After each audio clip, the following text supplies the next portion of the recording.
Noswaith dda, croeso cynnes. Good evening and a warm welcome to our second School of Medicine public lecture.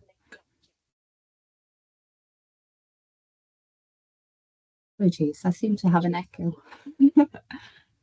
My name is Sarah Hatch and I'm the Public Involvement and Engagement Manager at Cardiff School of Medicine. I am delighted to be joined this evening by Professor Rhian Goodfellow, OBE. And I'm very excited to hear Rhian's talk on her life as a rheumatologist and medical educator. The talk will be around 40 minutes and then we will have 20 minutes or so for a Q&A session. So please feel free to use the Q&A function as the talk is going along and use the thumbs up voting to bring the most liked questions to the top of the list. Rhian is the Director of Medical Studies at Cardiff University and also an Honorary Consultant Rheumatologist at Cwm Taf Morgannwg University Health Board. She is an alumnus of the University of Wales College of Medicine, having studied there for both her undergraduate medical degree and a PhD in complement biology. Following completion of her higher specialist training in rheumatology, she was awarded an Arthritis UK Clinical Travelling Fellowship, which allowed her to spend a year working at Flinders Medical Centre in Adelaide. Rhian led on the redesign and implementation of the undergraduate programme at Cardiff University, which involved designing innovative curriculum content and assessment methods. She is interested in how students develop clinical reasoning skills and how faculty facilitate this. Rhian works as a consultant rheumatologist, primarily looking after patients from the Rhondda Valley. She has served on the Council of British Society of Rheumatology, is a Harvard Macy Scholar and a Fellow of the Academy of Medical Educators. She serves as a member of the UK Medical Schools Council Education Leads Group, and she was awarded an OBE for services to medical education in the King's Birthdays Honours in June 2024. A very warm welcome to everybody, a very warm welcome to you, Rhian, and we very much look forward to hearing your talk. Over to you. So, diolch yn fawr, Sarah. Thank you very much, Sarah. Thank you for that welcome and for that biography. I know that I'm getting old now that people are asking me how my career and what I've done over the last few years, and I'm delighted to be able to share that journey with you this evening. I'll just share my slides.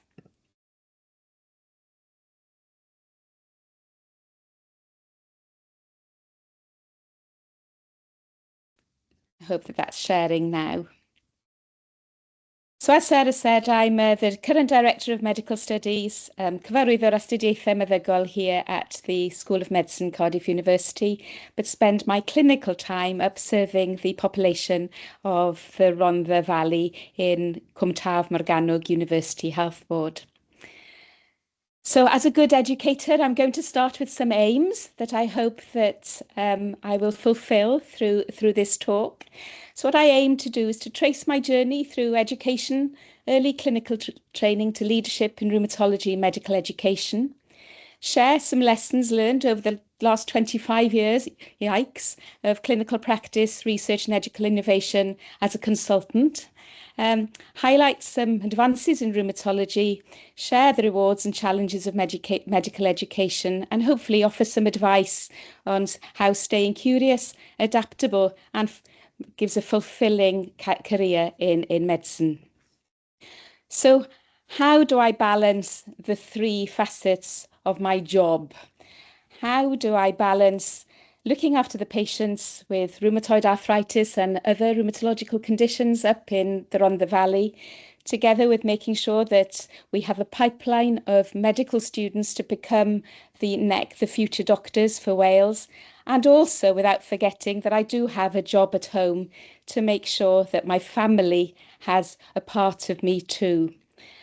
I'm sure that during this talk, what you're going to see is some of the answers of this is making sure that you stay curious, making sure that you put the right team around you, that you look at the people that you have and the influence that they have on you, and see where you go to when you take every opportunity that you can. So where did it start? Where did I get the background?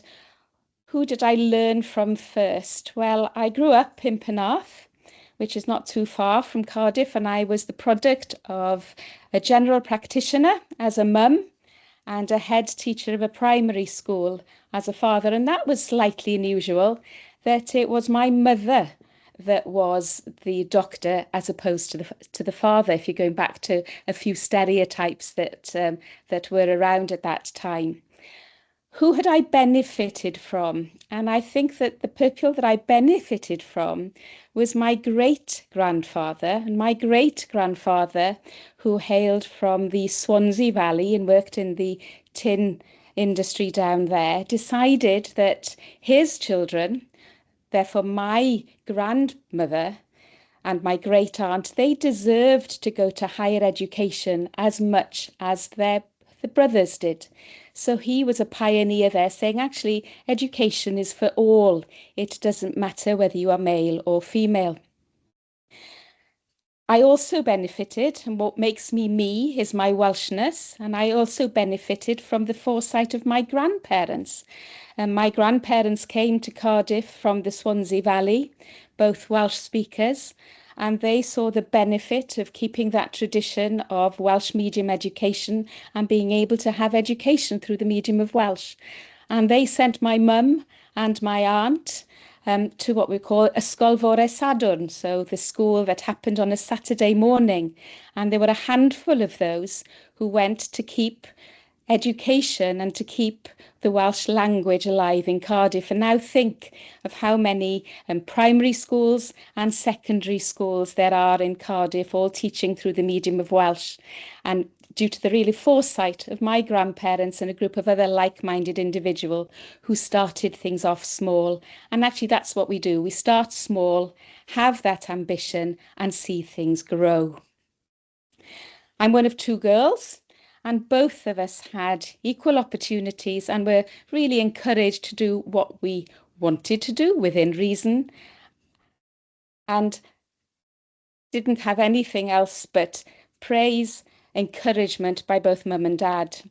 Dad was a teacher, and looking at dad and listening to dad teach, he could teach anything to anybody apart from teaching me how to drive. But watching dad teaching some students, or whether it be in Sunday school or anything, was really a feat that you saw, actually, this is a skill. And not everybody possesses this and the skill of being a good teacher.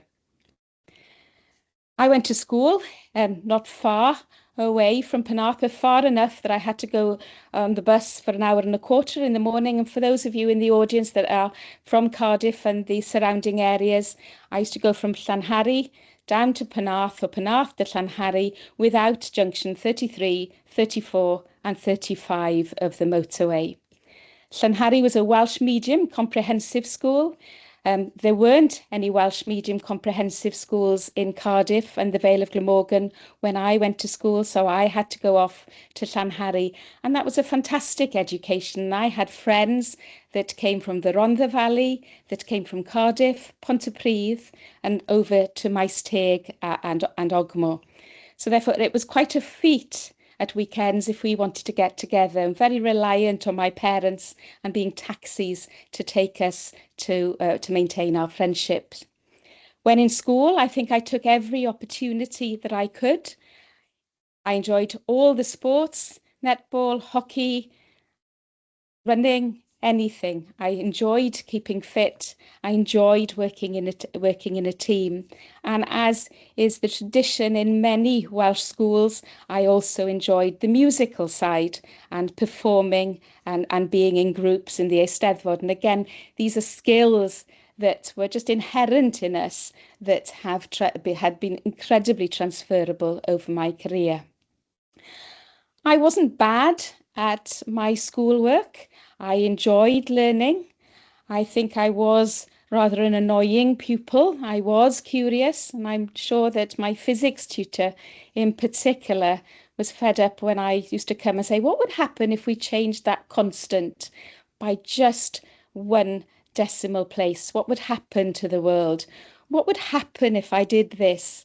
And I know that when used to go into class, I could see his eyes just going, ooh, I wonder what she's going to ask for now. But I think that staying curious is something that we all need to make sure that we do throughout our careers.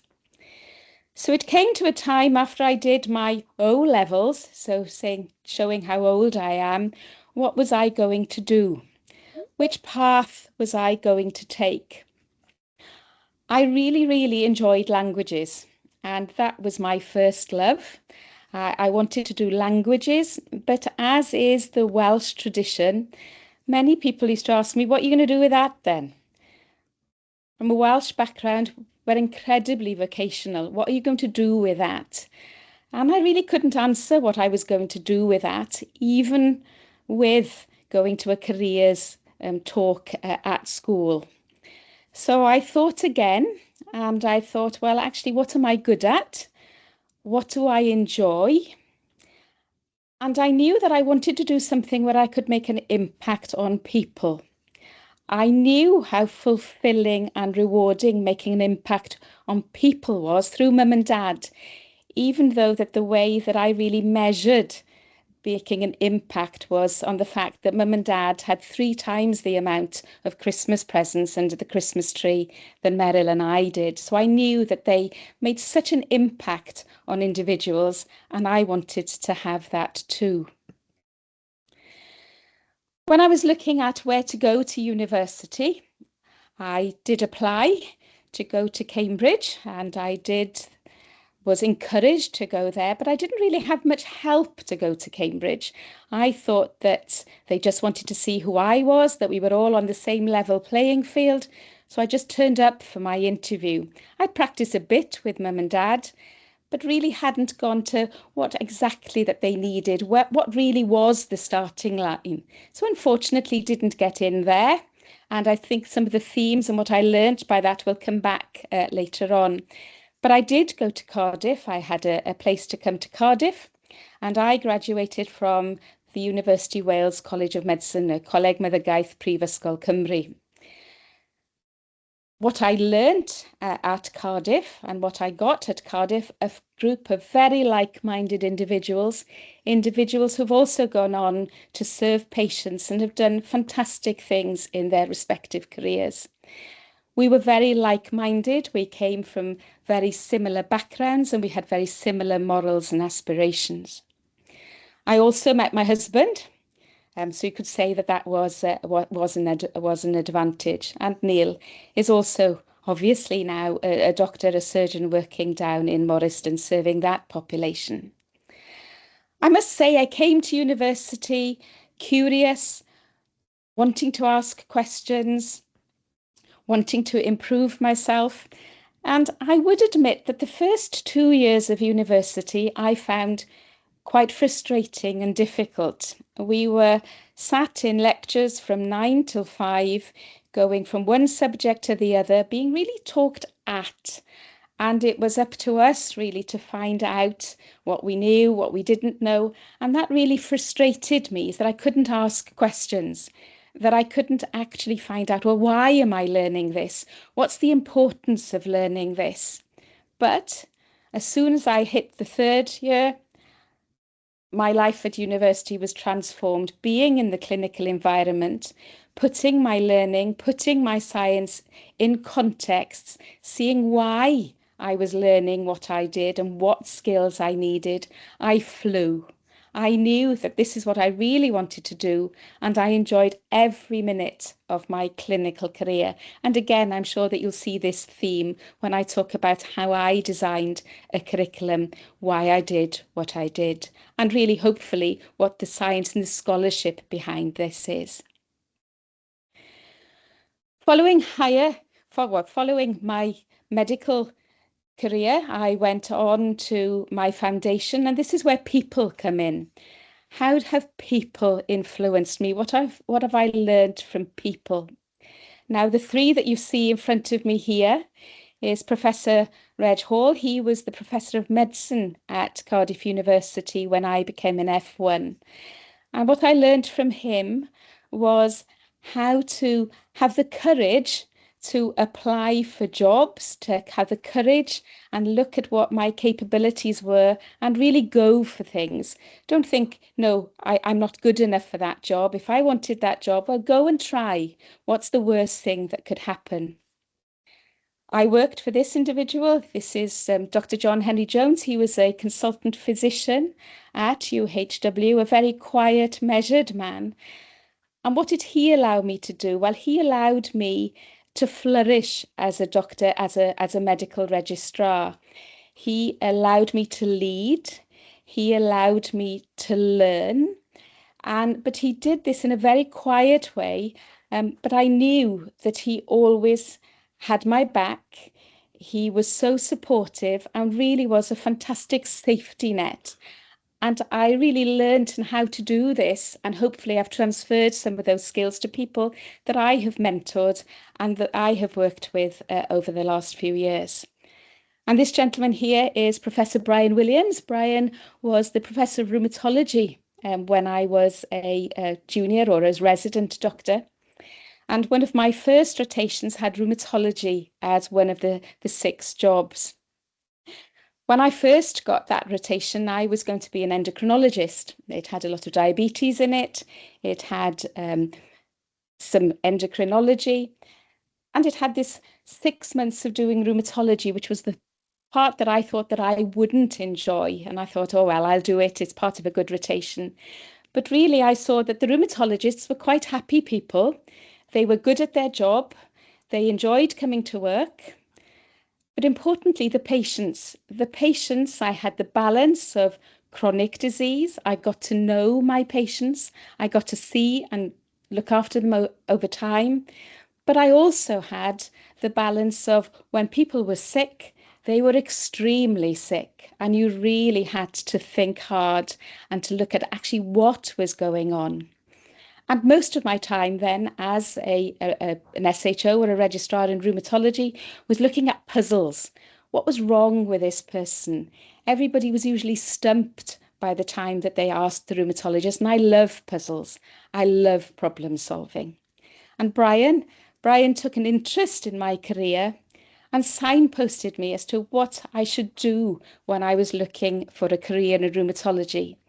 I think that he was glad that ultimately I did pursue rheumatology as a career, but he also signposted me towards, was endocrinology. Did I really want to do rheumatology, or would I prefer to do some research into Lp(a) or the lipids?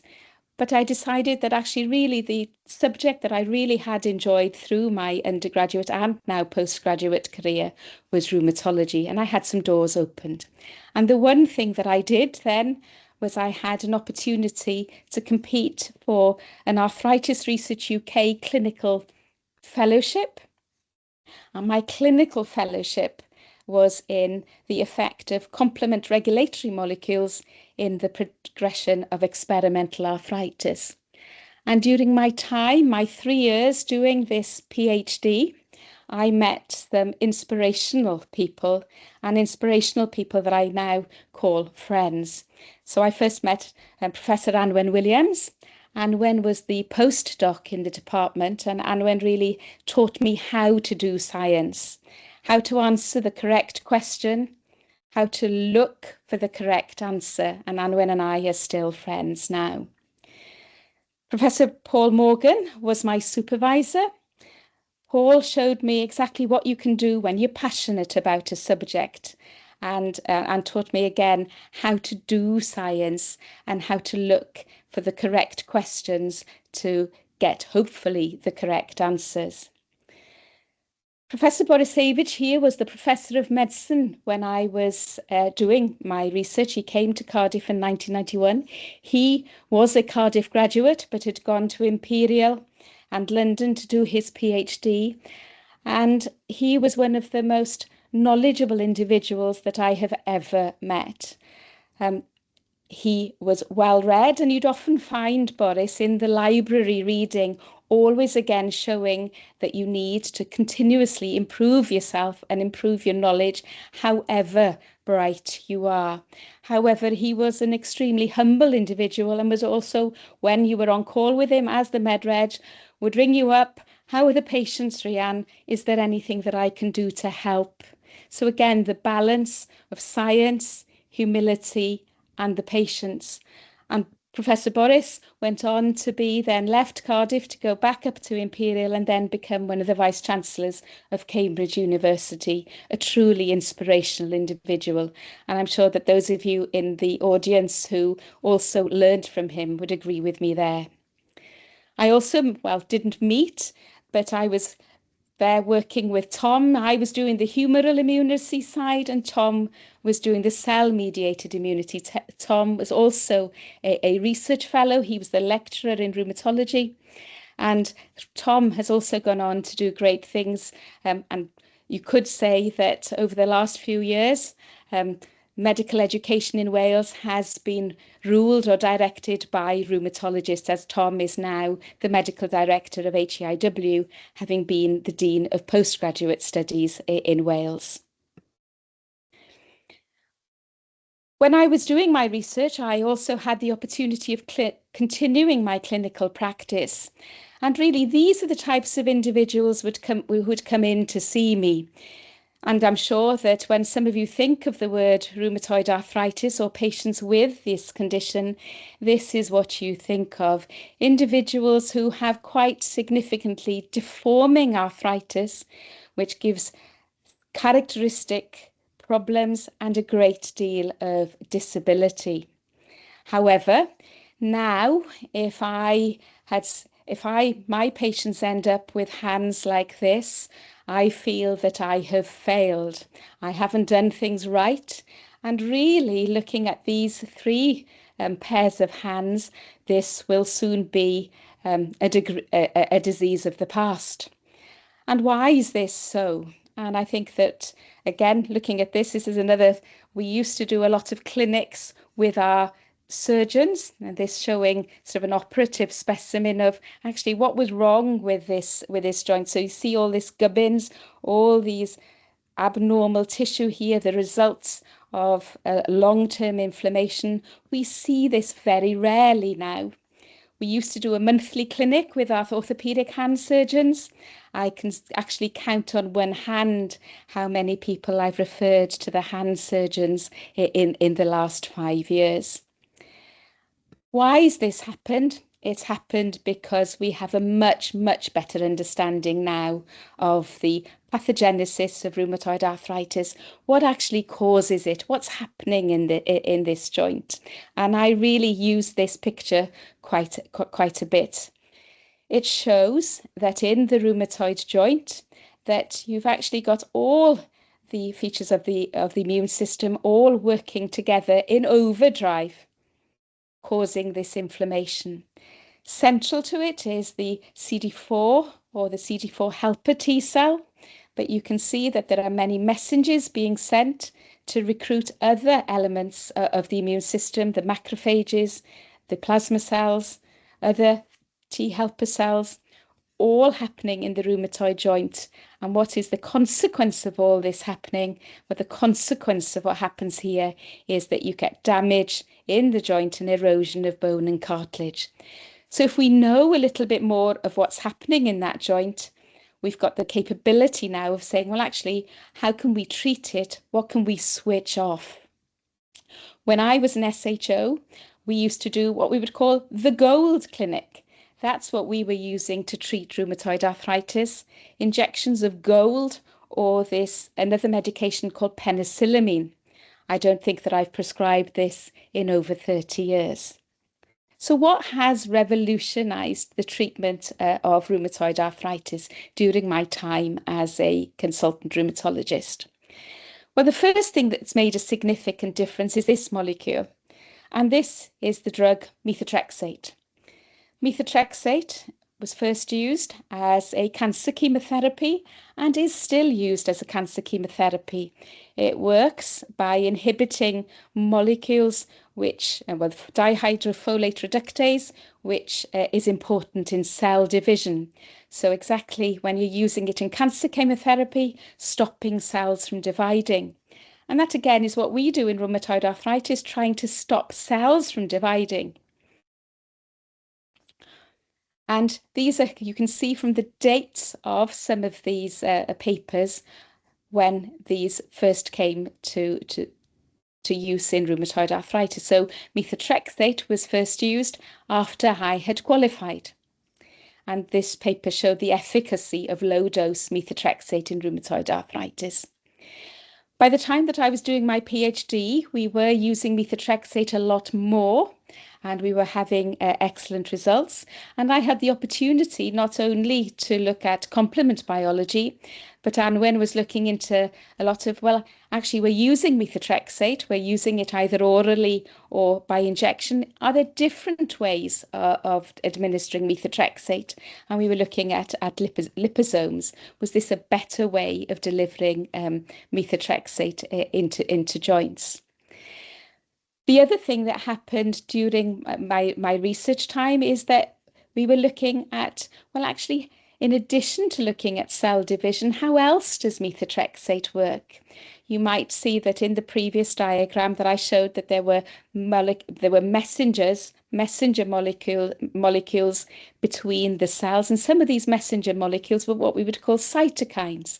And we were looking at how cytokines, these intracellular molecular messenger molecules, bit of a tongue twister, how methotrexate really influenced those. And these are some of the papers that we did from Cardiff. Because that's really been one thing that has exploded over the last few years, is the use of modulating the immune system in rheumatoid arthritis. I mentioned cytokines. So cytokines, again, the tongue twister, messenger molecules between all the cells of the immune system, but they work in the local environment, in that milieu. So they're working in rheumatoid arthritis in the joint space. So how do cytokines work? Well, cytokines work. They have to bind to a receptor on the cell surface, and then this causes the inflammatory signal.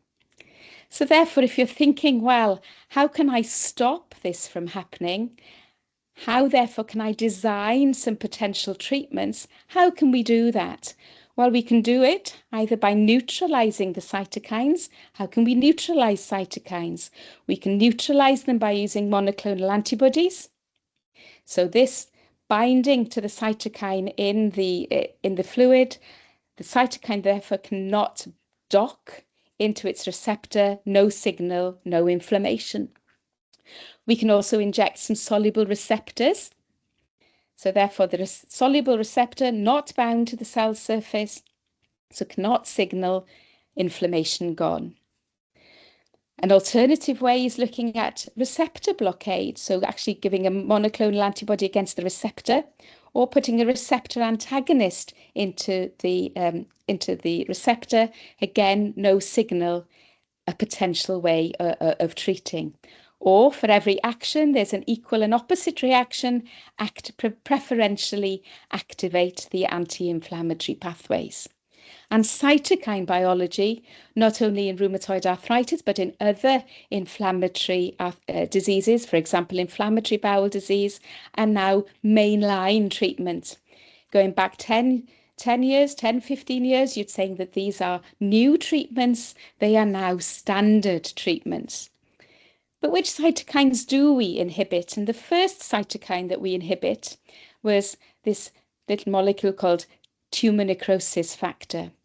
Why do we inhibit tumor necrosis factor? Well, because of great bench to bedside research, we know that TNF is in the synovial tissue. It's in that cartilage pannus junction, i.e. that yellow tissue that you saw in the previous slide. So again, if it's there, if it's causing pathology, what happens if we can switch it off? I did a lot of work using murine models of looking, again, I was looking at complement, but there was a lot of work, again, looking at it in murine models. Actually, if we're looking at murine models, if we switch off anti-TNF, what happens to that what happens to the arthritis? And this is a fantastic example of bench to bedside research, because TNF alpha is now one of the main treatments of rheumatoid arthritis.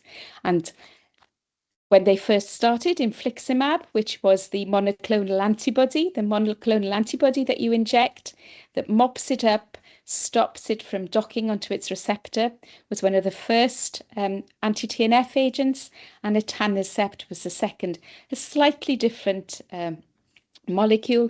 Etanercept is a soluble receptor, but again, having the same impact, stopping TNF from docking onto its receptor and therefore switching off inflammation. When TNF first came out and the inhibition, these were costing £10,000 per patient per year. So they were rationed. But again, as things have got off patent, we now have multiple agents that inhibit TNF, and they're now becoming much cheaper so that we can treat many more patients. Obviously, we've got to be vigilant that by modulating the immune system that we don't switch off things too much. And again, we've still got to keep an eye on things and make sure that we're not causing any harm by our treatments, in particular predisposing individuals to infection. In addition to TNF now, we've got other biologic molecules where inhibiting IL-6, but doing that through a different mechanism. One of the mechanisms we're inhibiting the receptor. We're looking at B cells, we're inhibiting T cells, and now inhibiting JAK kinase inhibitors. So again, things always evolving, always trying to look at bigger, better, more targeted treatment. And I'm sure that this is the way forward, is looking at personalized medicine. Which patient will respond better to tocilizumab or switching IL-6 off? Is there a group that will respond better to T cells? So again, we haven't cracked it completely in rheumatology. There's still work to be done through personalized medicine. As a rheumatologist too, if those of you are thinking, oh, we've cracked it now, we've got plenty more diseases too that you can look into. And in particular, the ones that are really increasing at the moment are those that have a significant environmental influence. For example, gout. Gout is exponentially increasing due to our diet, osteoarthritis due to our lifestyle, osteoporosis as we all age. So again, still a lot to be curious about, still a lot to think about with regards to looking at different diseases. And I had the opportunity too to go and look at different diseases. And again, this is what I mean by taking opportunities. During the end of our training, my husband had an opportunity to go over to work to Adelaide to do a fellowship in neurology. And what was I going to do? And rather than go and just sit on the beaches or just being a mum, I took this as an opportunity. And again, I had sat next to an immunologist, David Gordon, who came from Adelaide, and his brother happened to be a rheumatologist in Adelaide, working in Flinders Medical Centre. And I said, well, is there an opportunity here? Can I come and work in your lab for a year, as Neil was out there, to keep me busy? And I had an opportunity to look into different diseases, and I did some work on this disease called Sjögren's syndrome, and was very fortunate in working in the team, got a paper out of that. But also didn't just stay in Adelaide, did get a fantastic opportunity to go and look at the wildlife, go to Uluru, go to Sydney, and really spend a year in a different climate looking at how they treated patients. So I came back thinking that I was going to be a researcher. I came back to the UWCM, or University of Wales College of Medicine, which then merged with Cardiff University, and worked in Pontypridd and Rhondda Trust. And this is where I really had a thought, what was I really good at? What had I really wanted to do? And really, where could I make the biggest impact? And I knew that what I thought that I was good at and what I thought that I could offer more, I wanted to continue to do my clinical work, but I changed tack a bit and became a medical educator. And I became a medical educator and had the opportunity to work with these leaders. Professor Helen Houston, who was working really in secondary care and trying to get us all in secondary care as a general practitioner to show the value of medical education. Professor Helen Sweetland, John Bly, Stephen Riley, Camilla Hawthorne, Jamie Reid, and if I move this, our head of school now, Rachel Errington. And I've learnt from all of them.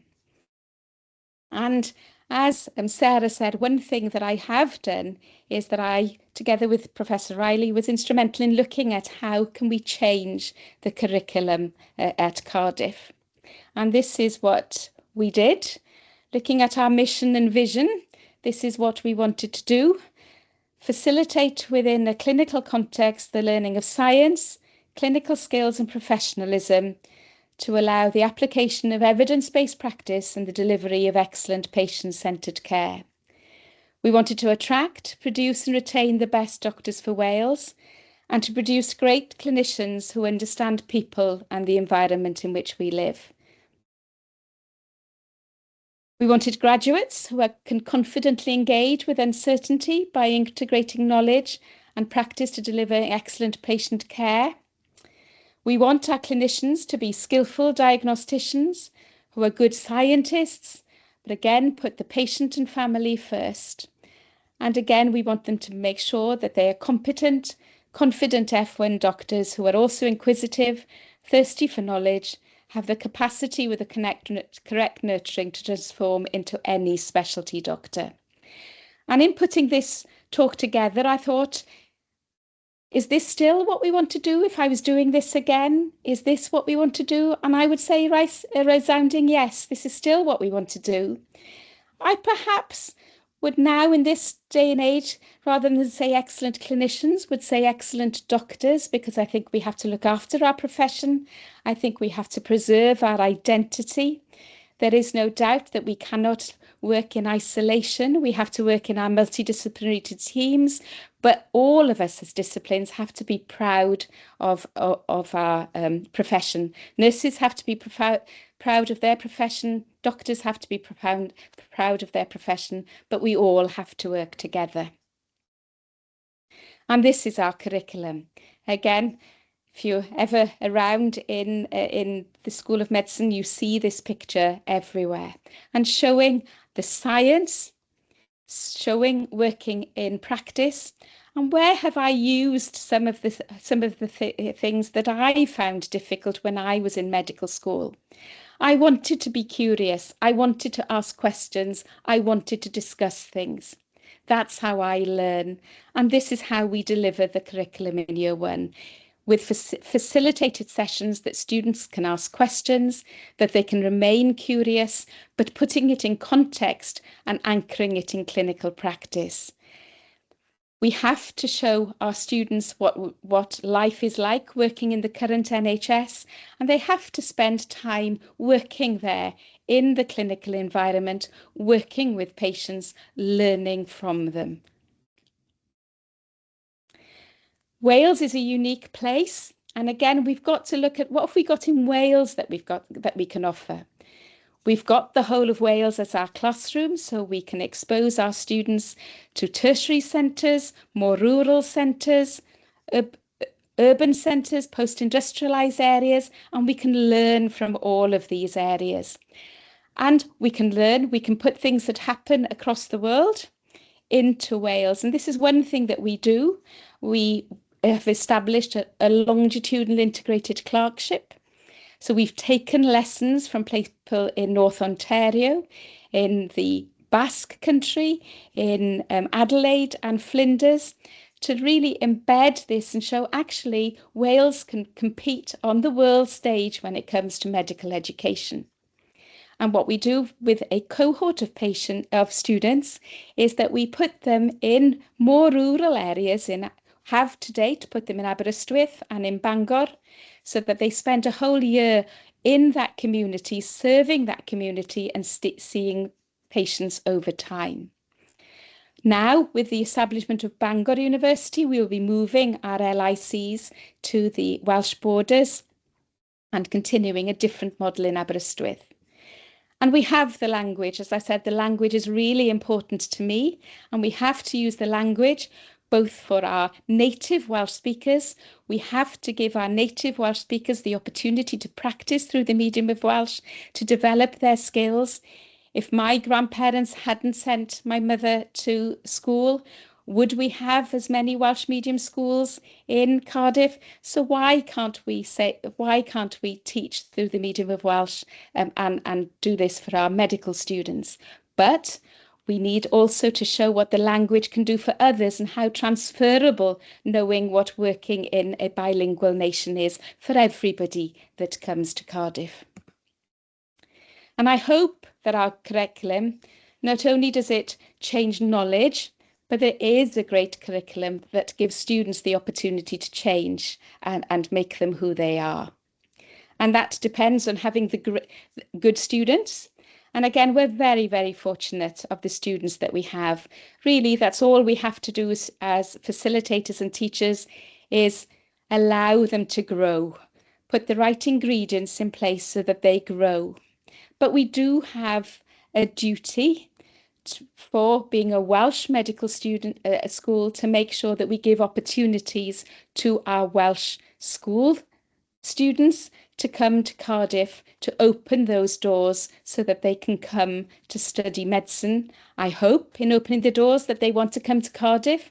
But again, really what we want to do is to show them what the opportunities there are. Actually, again, going back to my experience, I didn't know what it was like to go to Cambridge. I didn't know what other people were having with regards to doors opened to them. And again, that's what's happened in certain areas of Wales. There are certain schools across Wales that have never sent anybody to medical school. So it's our duty to say, come on, if this is what you want to do, if these are your skills, come. The opportunities are there for you. And what do we use in Cardiff to facilitate this? And our biggest asset are our students. We need to make sure that our students are the ambassadors, and this is our widening access to medicine mentoring scheme, and they go all around Wales to really mentor and actually help students achieve and help students do medicine if that's what they want to do. And I was at a presentation yesterday, and Jamie, their current president, was saying that they've had 816 mentoring episodes this year. We have a project with our community in Grangetown, the PACE project, and these are some of the students and faculty that go out to raise aspirations and show these students that anything is possible. And again, showing that there are things that we can do through the medium of Welsh and Doctoriaid Yfory. Just raising aspirations, making sure that our curriculum and making sure that the people who come to study medicine represent the population that we want to serve. And again, as a Welsh medical school, we have had the great pleasure of helping Bangor put another medical school up in Bangor. And these two individuals are inspirational. Professor Rhian Williams, who is the current head of school at Swansea University, and Dr. Nia Jones, two fantastic ambassadors that are doing everything that they can to make sure that the graduates that we have from Bangor and from Swansea are the best possible doctors that we can make for Wales and the world. And we need to be working together, always keeping our unique USP. What's Cardiff's USP? What's Bangor's USP? What's Swansea's USP? But working together to serve the population of Wales. But there are challenges and opportunities. There is no doubt that knowledge is exponentially increasing. AI, what we can now find and do is different. Patients' expectations are different. Environment which we practice is changing, and we still haven't solved inequality and prevention. I think that our students are different, and some of them have lost the joy of learning and have been transactional in what do I need to pass, and we have a duty to change that. We've got to change the quick wins and really reflect on ourselves. Are we driving this by measuring or valuing the wrong things? And what can we do to change this? Because we have to ensure that students learn how to listen, how to connect with patients, how to think on their feet, and how to become the leaders of the future. So I've said I wouldn't be where I am now, or wouldn't have been able to accomplish an eighth, a tenth of what I've done without the teams that I've had the privilege to lead and the privilege of being part of. This is my current team, a team of academics and professional service staff, all of whom go the extra mile to make sure that our Cardiff University students get the best possible experience. And I am so proud of being able to be part of this team. I have a team in Cwm Rhondda. I have the team of my colleagues, Catrin, Ceril, Jim and Bethan. I have a team of nurses and my secretaries, and we all work together to serve the population. And again, we are all similar but different, in that the similarities between us all is that our morals and our values all want to make the best for the patients which we serve. And the third team, my family. I wouldn't be anywhere without my family. Nia, my sister and her children, and my mother, my son, and me. And this picture is quite significant, and I think just encapsulates that we are 3 generations of Cardiff University medic graduates. What Mum gave to me was the opportunity to go and serve patients and to do even better than she have. And hopefully that is what I've instilled in Iestyn and in Nia, wanting to work hard, wanting to do better than I can. And I think that that's one of the things that we have to do as leaders. It's not what I do, it's what do you leave? Have you allowed the team that you've led to flourish, that they, when they come to take that baton from you, that they can go on to do bigger and better things? And I have no doubt that the team that I lead in Cardiff all have that capability, and the School of Medicine is in very good hands. So I am still curious. Patients inspire me. Science fascinates me. Students keep me on my toes, and I am indebted to the teams that I have led and have been fortunate to be part of. Diolch yn fawr am wrando.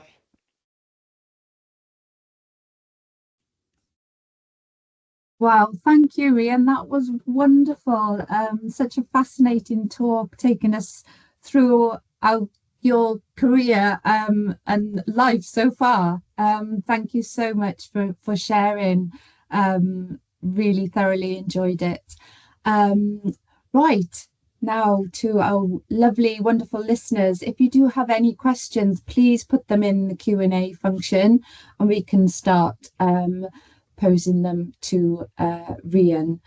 I do have one question of my own, Rhian, that I'm going to sneak in here at the top. If you could give advice to your younger self at the start of your medical career, what would it be? I've thoroughly enjoyed my career, and I think the advice that I would give myself is be true to your values. Um, do your best. Take advice. Choose your team wisely, and continue to reflect. Continue to think of actually how can I continue to improve, and have fun. Don't take everything too seriously. Have fun. Yeah, that's brilliant advice. Thank you. We've got a question. What would you say has been the biggest challenge in your career? Um, I think the biggest challenge of my career is how to be, have I always been in the right place at the right time? And making sure that I'm in the right place and the right and the right time and the right time. Um, Sometimes I feel that I'm just jetting off to be go somewhere to go somewhere else and not quite completing and finishing. I used to be a fantastic completer finisher. I think that that's the biggest challenge for me is to make sure that I complete and finish and that I'm in the right place. That's yeah, that is I a know that that challenge. sounds very practical, just in the right place rather than jetting off somewhere else. What advice would you give to people who want to become strong medical educators? I think that the best thing to do from that I would say is to to find a mentor, Mm, somebody that you can discuss, somebody that you can actually somebody that you would admire, somebody that you can feel that you can talk to, somebody that you can think of that you can question and discuss, and then go and look at the scholarship of medical education. I think that sometimes people forget that there is, I've talked about the scholarship behind science, yeah, and the evidence base that you do for that, but to realize that there is scholarship behind education as well, and that you've got to balance both of those, the scholars that use the scholarship and also your personal experience and knowing the students that you're teaching. So sort of just, but I would find a mentor. I think that actually finding somebody and finding a team that you can throw ideas, that you can discuss things with, that's what I would do. And I think I'd probably do that for all facets of my career. I've really benefited from the support that I've had from the people. yeah, brilliant, brilliant. Thank you, Rhian. I think Andrew, you've got your hand up. Is it possible? Can you put your question in the Q&A for us? If that's Q&A function's not working. Um,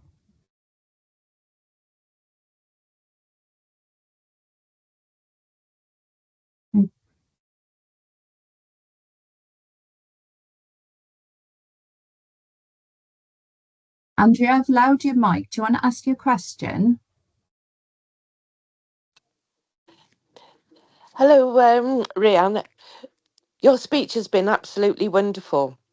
However, I relate to quite a lot of the information as a patient. Unfortunately, I've been attacked by a terrible bout of sepsis, which has stopped my medication with the TNF drug. And I haven't actually been treated now for nearly 7 years, and I'm actually living with sepsis. I would like to work alongside educators in Cardiff University to be able to help new up and coming clinicians, and whether we could actually work with what can be another source for looking after patients like myself. I'm 58 this year, and I actually found out that I had rheumatoid in my early 20s. So my hands are going due to lack of treatment, but I've got this determination. I don't want to give up. So to flip the negative into a positive, I'd like to help educators to see, we've still got the older generation, should you say, that are actually requiring treatment. The TNF treatment can't be used due to the infection. And I'm just wondering if you'd be quite interested of working with me. I am part of Cardiff University. Absolutely. Delighted.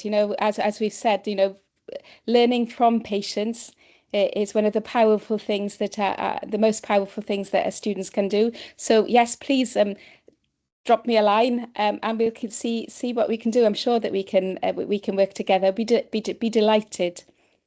Thank you very much. Thank you, Sarah. Thanks, Andrea. Rhian, I think we've got time for a couple more questions. Karen saying, thank you for a fabulous talk. What are the best actions to take today to have the biggest impact on your work-life balance, especially when you have young children? Oh my goodness. I'm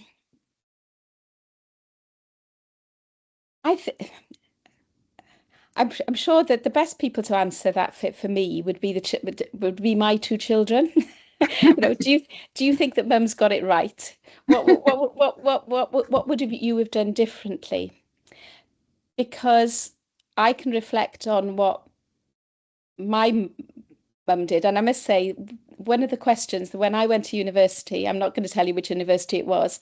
When I went for an interview, one of the questions that I was asked was, has your mother ever told you how difficult it's going to be for you to be a doctor? Needless to say, I didn't go there because I didn't like that attitude.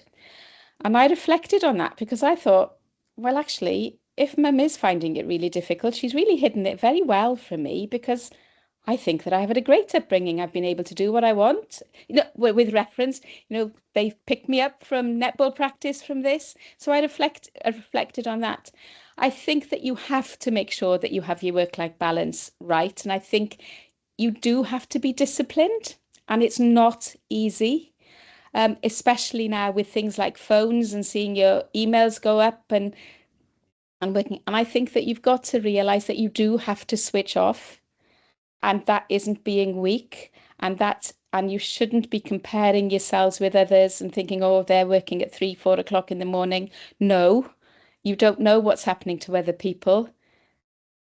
You should be um, you should be true to yourself, know what you need to do, and have that downtime. I think sometimes we're all, and this is, I would say, something that the younger generation, they're looking over their shoulders at what other people are doing rather than what you're doing. And just a little bit of an anecdote. I was in university. I was in Singennydd Hall for the second year, and somebody came up to me and said, "Oh, you were working late last night." I was going, "What? How do you know?" And they said, "Oh, your light was on all night. Your light was on late." I thought, well, I'll show them. I wasn't. I'll keep my light off. I'll keep my light on all night. So if they want to think that I'm working, that makes, do you know what I mean? So I think we should be true to ourselves, not looking over our shoulder, making sure that you're happy with what you're doing, but you have to be disciplined. You have to say, right, this, and even if it means putting it into your diary, I'm doing this, you have to do it. Brilliant advice. Thank you, Rhian. Eva, do you want to speak your question? Let me. Shemai, I'm a sixth form student and hoping to apply to Cardiff this autumn, and I was just wondering what your view on Cardiff's unique selling point is. Oh, Cardiff's unique selling point. I think that it's our staff. I think that I think that we have excellent staff. I think that the patience that you have to, as Andrew was saying, that educate you. I think that you have exposure to patients right from the word go, and it puts learning in context. If you really know why you're doing something and what your end goal is, I think that putting things in context, and I think that we put things in context. I think that a selling point is that you can go throughout Wales, so you can experience healthcare from lots of different perspectives. You can go up to North Wales, see what it's like in a rural area, because you don't know what you don't know at the moment, with regards to what kind of medic that you want to be and where you. So I think that we expose you to that. I think Cardiff is an excellent city. And I think that I was reading something yesterday, that we're the third most affordable university to live for students, and I think that is important. I think it is important these days, and I also think that it's with regards to Cardiff is still a capital city, and the capital city that you have then to look at what you enjoy, your extracurricular activities, which are really so important to allow you to grow. So I think you've got the best of both worlds. Brilliant. Diolch. Thanks ever so much, Rhian, for that wonderful talk. And thank you everybody for joining us and for listening this evening. We would be really, really grateful if you would take the time to complete a Menti survey, which I will send out as soon as this talk is finished. Your feedback is really important to us. And finally, before we close now for this evening, just to remind everybody that our next